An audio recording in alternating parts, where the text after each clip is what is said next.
Hi, my name is Denise Campbell and I'm a women's health specialist. I help women, specifically menopausal women, with weight loss. I help them navigate body changes and their confidence, all without burning out in the process. Listen, if you're done with the crash diets and the cardio obsession and still not getting the results, well, this channel is definitely for you. On this channel, I'll give you real talk, real strategies, and the science that align with your hormone changes and help you through this process. So subscribe now and join me on this journey of feeling strong, lean, and in control of your body again. So you've been told that doing more cardio would equal more fat loss. Well, let me tell you the truth. If you're over 35, more cardio could be the very reason why your weight is stuck and your belly fat won't budge. It's that simple. So question number one, why am I doing so much cardio and I'm still not losing weight? So over 35, your hormones start to shift, especially estrogen and progesterone. These are the two sex hormones, along with testosterone, but we are talking specifically about estrogen and progesterone. So high impact, long duration cardio spikes cortisol, which is known as your stress hormone. This is what we call chronically elevated cortisol, which is your stress hormone, leads to fat storage, particularly around your belly. So like hundreds of thousands of years ago, our cortisol level was pushed up because we were running from lions and stuff. But our body doesn't know that today. So what happens? Our cortisol level goes up. That's our flight or flight mechanism. The body goes into survival mode and starts storing fat. So your body thinks it's in a calorie deficit. So what it will do will hold on to the fat for use at a later time. But what's actually happening here is you're just running on a treadmill, but your body thinks it's in danger, it's in survival mode. But what's actually happening is you're overtraining and possibly undereating at the same time. Question two, is cardio better than strength training? What happens here is that cardio burns fat during the session. But when you weight train, when you strength train, burning happens outside of the session. It's not only within the session, it's outside of the session because your metabolism is boosted from 24 to 48 hours after you've left the gym. And this happens because it's actually building muscle. So after 35, our muscle naturally starts to decline. And if you're not training, you're losing muscle mass every single year.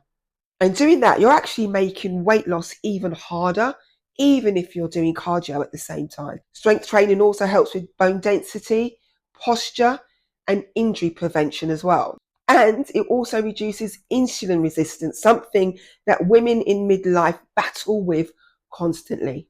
Question number three, do I need to do cardio every single day to see results? Actually, no. In fact, cardio every day can actually hinder your progress. Your body actually needs a recovery time to respond to the exercise that you're doing. Remember, exercise is actually a stress to the body, and stress causes cortisol to go up, which causes fat to be stored.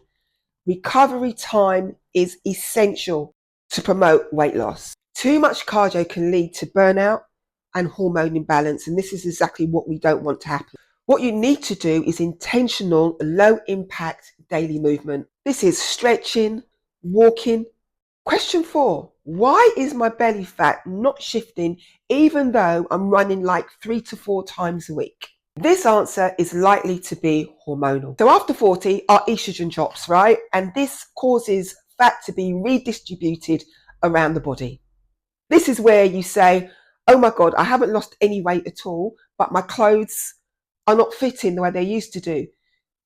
It's tighter on my hips and it's on my waist, or it's tighter on my waist and it doesn't fit around my back because the fat is being redistributed around the body. So combine this shift with excessive cardio and hormonal imbalance. This is a perfect storm for fat storage. So running 4 to 5 times a week will not tackle this. You need to combine other exercise methods just to tackle the fat gain. So what you need to do is stabilize your stress. You need to bring down your blood sugars.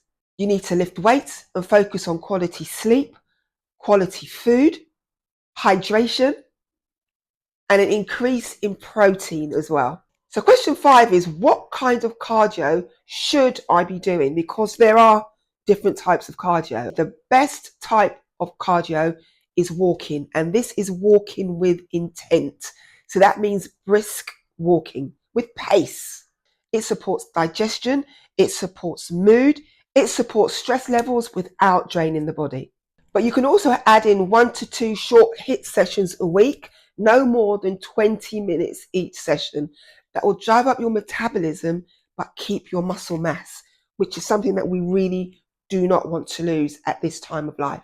What I'm telling you is, you do not need to run every day to crush your goals. It's unnecessary, and who's got time to run 4 to 5 times a week? One of my clients came to me and she was a runner. She ran 6 times a day with 1 day of rest. I mean, who does that? Maybe you. She was also only eating 1,300 calories. She was exhausted, bloated, and most importantly, she wasn't losing weight. She was at a point in her life where she was actually stuck and didn't know really what to do. So what I did, I had her pull back. She did 2 strength sessions a week, 30 minutes maximum. We added in 3 walks a week and increased her protein. I also looked at her sleep hygiene because she wasn't sleeping well, and in 4 weeks she lost inches and she really felt like herself again. What this actually says is that sometimes less is really more. Pull back, have a look at what you've been doing, half it. Increase your protein if you are under eating. Look at your calorie intake. Remember, protein that you need to intake as women over 35, 40 and over needs to be 1 to 1.2 grams per pound of body weight. That's how much protein you need to eat daily. So look at that. Make sure you're reaching that goal daily. Yeah. Look at your sleep hygiene. Look at your exercise. Are you doing too much cardio? Do you need to add in strength sessions in the week as well? Mix it up a bit and see how you get on.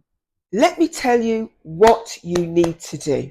You need to strength train at least 2 to 3 times a week, no more than 30 minutes. Anything over that is excessive. You can achieve a results with 30 minutes each session 3 times a week. I would say that you definitely need to walk daily, and that's walking with intent. 30 minutes again, but daily. You can add 1 HIIT session per week or 1 cardio burst, as people call it. You could do that no more than 20 minutes. Look at your protein, your sleep, and your hydration. Those need to be in your priority list at the top. And then finally, look at your recovery needs. You need to look at your sleep hygiene. Sleep is so important. It's one of the actual barriers that stops you from losing weight. I know all of this might sound opposite to everything you've been told about weight loss, but trust me, if you need to stop going around in that hamster circle or that hamster wheel and not achieving anything and being stuck, you need to have a look at your workout schedule and what you are actually doing. As I said earlier, less is more. And if you're ready to start seeing real change, I've got something for you. The link is in the guide. It's called my Jumpstart to Fat Loss. It tells you exactly what you need to eat for weight loss. It tells you about hydration. It tells you about your sleep. Remember, it's a kickstart. So it's a kickstart plan. Download it, enjoy it. The link is in the description below. Listen, if you want to go deeper, you can book a 20-minute call with me today. The link is in the description below. We go through your goals, where you want to be. We go through what's happening with you now and see if that bridge can be fixed. If this video has helped you take another look at your cardio and actually see how your body works, don't forget to like this video, Comment below on your big cardio mistakes or what you've done to turn around your cardio. Subscribe for weekly guidance for women in midlife who want to look, feel great, and actually feel in control again.